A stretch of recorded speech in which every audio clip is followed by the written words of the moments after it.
ইতিহাসের পাতা ঘাটতে গিয়ে নেইমারের ইতিহাস দেখলে আপনি আঁতকে উঠবেন। ফুটবল ইতিহাসে সেরা কামব্যাকের গল্পটি এই মহানায়কের নামেই লেখা আছে। শেষ 5 মিনিটে দুর্ধর্ষ 3 গোলে অবদান রেখে সে বুঝিয়ে দিয়েছিল ফুটবল তার পায়ের জাদু। সেদিন অবাক হয়েছিল মাঠে থাকা হাজার হাজার দর্শক, কোচ, এমনকি সতীর্থ লিওনেল মেসিও। সবাই অবাক হয়ে তাকিয়েছিলেন ব্রাজিলিয়ান এই সুপারস্টারের দিকে। কি হয়েছিল সেদিন? 5 মিনিটে নেইমার কি করেছিল? কেনই বা এই সময়টাকে বলা হয়ে থাকে ইতিহাসের সেরা কামব্যাক? চলুন বিস্তারিত দেখি। উয়েফা চ্যাম্পিয়ন্স লিগের রাউন্ড 16 কোয়ার্টার ফাইনালের লক্ষ্যে মাঠে নেমেছিল পিএসজি বনাম বার্সেলোনা। নেইমার, মেসি, সুয়ারেজের মতো ভাগা ভাগা তারকা থাকতেও প্রথম লেগে পিএসজি 4-0 ব্যবধানে হারিয়েছিল বার্সাকে। অর্থাৎ দ্বিতীয় লেগে বার্সাকে ম্যাচ জিতে করতে হবে 5টি গোল। সবাই হাল ছেড়ে দিয়েছিল। স্বাভাবিকভাবে এমন ব্যবধানে ম্যাচ জিতা সত্যিই অসম্ভব, কিন্তু সেদিন ব্রাজিলের এক নায়ক বলেছিল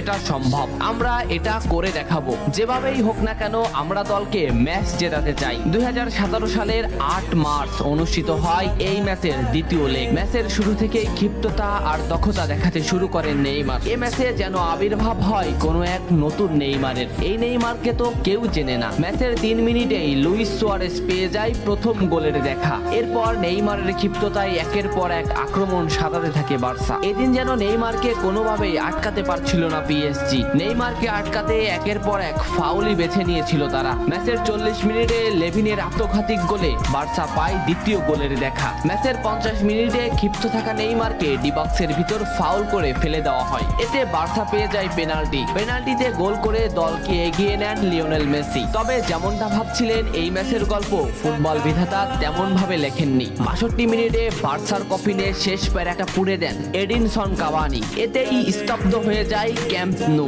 আশা ছেড়ে দেন বার্সা কোচ লুইস এনরিক। শুধু কি তাই, স্তব্ধ হয়ে যান লিওনেল মেসিও। তবে সেদিন একজন দমে যায়নি। নামটা কি কমেন্ট করে জানান। বার্সা গোল হজমের পর লিওনেল মেসি ম্যাচের সম্পূর্ণ দায়িত্ব দেন নেইমারের উপর। আবারও শুরু হলো খেলা। ডি বক্সের বাইরে নেইমারকে ফাউল করে ডি মারিয়া। এই পজিশনে 88 মিনিটে বার্সা একটা ফ্রি কিক পায়। তবে এই ফ্রি কিকের দায়িত্ব নেইমারের কাছে বুঝিয়ে দেন মেসি। শট করেন নেইমার এবং করেন অসাধারণ গোল। এই ফ্রি কিকটা বার্সার ইতিহাসের সেরা ফ্রি কিকের একটি হয়ে রয়েছে। এর 2 মিনিট পর সুয়ারেজকে আঘাত করে পেনাল্টি পায় বার্সা। পেনাল্টি নিতে আসেন নেইমার জুনিয়র। সেদিন বার্সা নেইমারের উপরই আস্থা খুঁজে পেয়েছিল। পেনাল্টিতে অসাধারণ গোল করেন নেইমার। এমন পরিস্থিতিতেও 5 গোল করে ম্যাচ সমতা এনেছে বার্সা। এর কিছু সময়ের পরে চলে আসে সেই মাহিন রক্ষণ। ম্যাচের এই মোমেন্টটা লক্ষ্য করুন। ডি বক্সের কিছুটা সামনে নেইমারের পায়ে বল। নেইমারকে আটকাতে গেল প্রতিপক্ষের একটি খেলোয়াড়, কিন্তু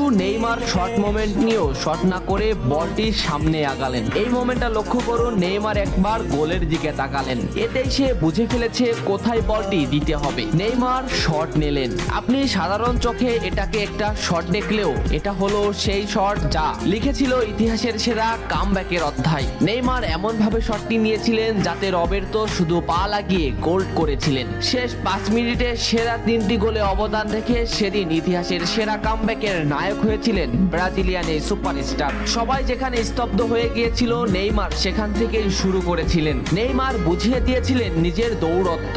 ইতিহাসের সেরা কামব্যাকটা বার্সা নেইমারকেই উৎসর্গ করেছিল। এ ম্যাচে নেইমারের পারফরমেন্স ছিল আকাশচুম্বী। মাঠে থাকা দর্শকরা শুধু নেইমারের দিকেই তাকিয়েছিলেন। নেইমার এমনই, যখন জ্বলে ওঠে তখন সব পুড়িয়ে দেয়, সব তছনছ করে ফেলে। ইতিহাসের সেরা কামব্যাকের নায়ক সেদিন পিএসজি কে হারিয়ে বার্সার সমর্থকদের মুখে হাসি ফুটিয়েছিলেন। বার্সা ফ্যানরা কি এদিনের কথা ভুলে গেছে? নেইমারকে ভোলা যায় না। নেইমারের এই অবদানের